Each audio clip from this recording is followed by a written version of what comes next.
Olá pessoal, tudo bem? Então agora eu vou fazer vários vídeos sobre esse inacreditável, que é um território que pretensamente existe, é uma hipótese, digamos, desse canal, né? E é um território que só é possível provar a sua existência mediante uma experimentação, mediante uma ação. Especulativamente não tem como prová-lo. E isso vale para tudo, vale para Deus, vale para as almas, vale, enfim, para os espíritos, o que quer que vocês queiram chamar, o nome que vocês queiram dar, é o mesmo território, tá? E para a gente sair da mera crença, eu acredito, eu não acredito, a única maneira é implementar uma experimentação que eu tenho uma ideia de como a humanidade pode implementar essa experimentação. Só que eu não vou entrar hoje imediatamente nisso, eu vou fazer vários vídeos sobre isso. Eu vou ficar chovendo em cima do molhado, porque eu cheguei à conclusão que esse é o nó górdio, que as pessoas não conseguem avançar muito porque elas no fundo não acreditam. Acreditam e não acreditam, né? E tem os ateus que dizem que não acreditam mesmo. Mas é que, como eu não confio plenamente em nada e ao mesmo tempo confio, eu às vezes acho que é difícil saber se uma pessoa acredita plenamente, não acredita. Bom, deixa para lá isso porque não interessa, né? Bom, eu vou tratar agora nesse vídeo de uma coisa que o padre, esqueci o nome dele, mas um desses padres aí, né, que fala aí na internet, que está até no programa do Hulk, né? Vocês conhecem ele. Melo, né? Bom, não interessa. Ele falou que as pessoas estão muito estressadas, que elas estão muito deprimidas, que tem pessoas enlouquecidas, que tem pessoas... eu tenho a mesma impressão, na verdade, mas pode ser uma mera impressão. Eu acho que a humanidade, há 30 anos atrás, ela era menos desesperada que hoje, porque ela tinha mais utopias, né? Ela tinha mais um lado espiritual um pouco mais forte do que hoje. A verdade é que, assim, o ser humano, ele melhorou, na verdade, de vida. Todos, os ricos, os pobres, todo mundo melhorou de vida. Mesmo os mais pobres, eles têm hoje um padrão de vida bem melhor que no passado, que eles tinham, né? E principalmente as pessoas que mais se desesperam e mais se queixam não são propriamente os pobres. Os pobres estão lutando para sobreviver, né? Mas eles pelo menos têm uma vida mais real. Mas a que mais reclama e fica até agressivo se tu diz isso. Se tu diz que a vida melhorou, muitas pessoas ficam agressivas.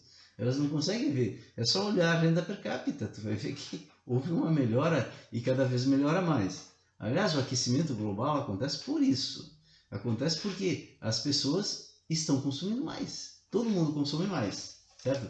E no passado a gente achava que se tivesse um carrinho e uma casinha e pudesse chegar no supermercado e comprar o que bem entendesse, a gente seria feliz, né, pessoal? E hoje é assim.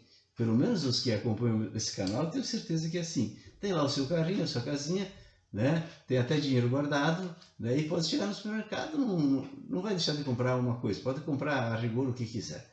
E aí no fim do mês ainda sobra dinheiro, certo? E as pessoas, no entanto, não são mais felizes. Então, o padre, esse que eu não lembro o nome, tem razão, né? Ele está diagnosticando certo, na minha opinião. Mas então o que foi que aconteceu? Aconteceu que as utopias que a gente tinha no campo espiritual, elas se esvaziaram, se esvaziaram. Porque quanto mais passa o tempo, menos o ser humano acredita dogmaticamente nas coisas. Ele precisa acreditar agora de uma maneira real. O que contemplou o ser humano um pouco, uma esperança em alguma outra coisa, como um dogma, a cada dia ele vale menos. Vocês me entendem? Então, e isso veio para e passo com o aumento do materialismo. É como se o ser humano tivesse conseguido melhorar de vida, e aí ele mostrou o que ele realmente é. É um sujeito materialista, pavoroso, né? E é ódio para tudo que é lado. Justamente porque as pessoas têm mais. Essa que é a verdade. Quando tu tinha menos, tu te juntava, vocês me entendem? Bom, a saída para isso é a gente deixar de ser materialista. Agora, isso qualquer padre pode dizer isso. Se diz isso desde o budismo há muito tempo, né? E não resolveu o problema, né? Por que não resolveu o problema, pessoal? Porque para realmente abandonar o materialismo, tu tem que descobrir uma utopia que seja real. E essa utopia, por contraditório que seja, ela tem tudo a ver com o materialismo.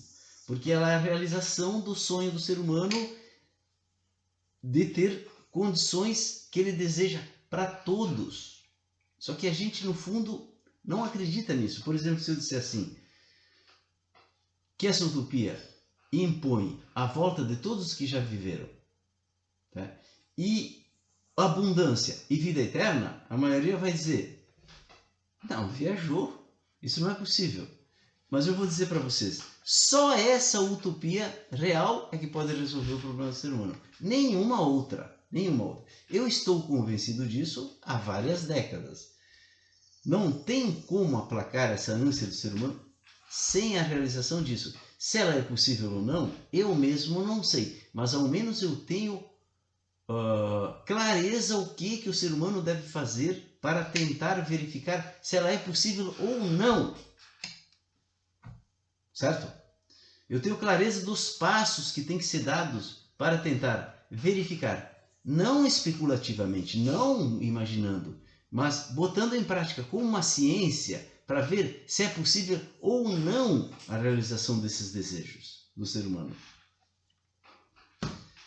Muitas pessoas dizem assim, não, mas viver eternamente, primeiro não dá, porque como é que tu vai alimentar todo mundo, ainda mais abundância, né, pessoal? Se a gente não tem abundância hoje e ainda só tem as pessoas de hoje e a gente já está destruindo o planeta, como é que tu vai trazer todos de volta e dar abundância? E aí, é que claro, o que eu digo está numa perspectiva diferente, não é na perspectiva simplesmente do que a gente considera natural, está dentro do âmbito sobrenatural. Por exemplo, nesse âmbito, Jesus transformou água em vinho, Jesus multiplicou peixes, Jesus multiplicou pães. Vocês vão dizer, então isso é o cristianismo. Não, o cristianismo é uma partezinha disso. É uma partezinha, mas o cristianismo é um grãozinho de areia num todo. Mas tudo tem ligação. O cristianismo não surgiu de um ovo chocado ao sol. Ele veio de uma esperança desde o mundo antigo e se realizou. Vocês entendem, né? Essa é a ideia e a hipótese desse canal. Mas isso foi feito, essa multiplicação de pães e peixes, transformação de água em vinho e até a ressurreição de Lázaro e a própria ressurreição de Jesus, foi para mostrar que isso é possível e que esse é o sentido, é o material. A humanidade não deseja continuar vivendo como um espírito, num mundo espiritual. Nós desejamos viver na carne. E quando Jesus ressuscitou, a primeira coisa que ele perguntou para os apóstolos foi assim, vocês têm alguma comida aí? Veja, Jesus veio com fome do outro mundo. O que na verdade essa mensagem está nos dizendo? Pessoal, eu sou um ser orgânico, eu quero sentar na mesa, comer, isso é a felicidade. Vocês me entendem? Só que quando a gente divide isso do espírito, a gente fica vazio, porque aí fica só matéria. O materialismo é quando tu não junta essas duas coisas. Porque tem um outro lado que tem que ser juntado, que dá o sentido, dá esperança e dá mais que isso. Enseja uma ação de descobrimento. Veja, não é Jesus que vai voltar. Não é Maomé que vai voltar. Não é Moisés que vai voltar. Não é Deus que vai vir fazer isso. Alguém, não me pergunta quem, fez esse mundo com um objetivo, certo? E ele constituiu o mundo da maneira que vocês enxergam, inclusive a nós. E nós somos o agente da finalidade que alguém, não me pergunta quem, deseja para o mundo. Isso é uma hipótese. Eu não estou falando que Deus me disse isso. Não, eu estou falando que eu concluí do todo, olhando do todo. Eu brinco aqui dizendo que eu sou o profeta de alguém, não me pergunta quem. O único profeta, certo? Que nem Maomé. O último profeta, né, do Deus lá, Javé, o nosso Deus. Foi o último profeta. Foi Maomé, isso ninguém nega, foi o último profeta. Aliás, a Igreja Católica e o judaísmo deveriam compreender isso e conversar com o Islã dentro desse respeito. Talvez aí eles se aplacassem um pouquinho a sua ira, porque essa é uma guerra religiosa. Eu já falei, mas eu não estou falando da guerra agora. Eu estou falando o seguinte: eu sou o profeta de algo, alguém não me pergunta quem. Só que ele nunca falou comigo, certo? Por que, pessoal, que ele nunca falou comigo? Primeiro que eu não desejo que ele fale comigo, tá? Pode deixar assim que tá legal, certo? Mas é porque a humanidade não tem que precisar mais ouvir, ela já ouviu. Ela tem que dar o status certo para as coisas que ela ouviu no passado e agora só especulativamente ela tem que compreender no todo e implementar uma ação de descobrimento, porque aquela instância que tudo gerou, pela minha hipótese, está lá esperando que a humanidade faça isso, certo? E quando a humanidade fizer isso, quando ela decidir fazer isso, todas as coisas do mundo vão se tornar pequenas. As nossas mesquinharias do dia a dia, nossa disputa de dinheiro, de poder, de beleza, as guerras, tu entende? O materialismo, porque a rigor, para ser feliz, o ser humano não precisa de nada. Ele precisa de um pouco de comida, uma roupinha, e deu. É ou não é verdade? É isso. Mas mesmo assim a gente gosta de ter as coisas, de ter carro, de ter casa, de viajar, de se reunir com as pessoas, de conversar, certo?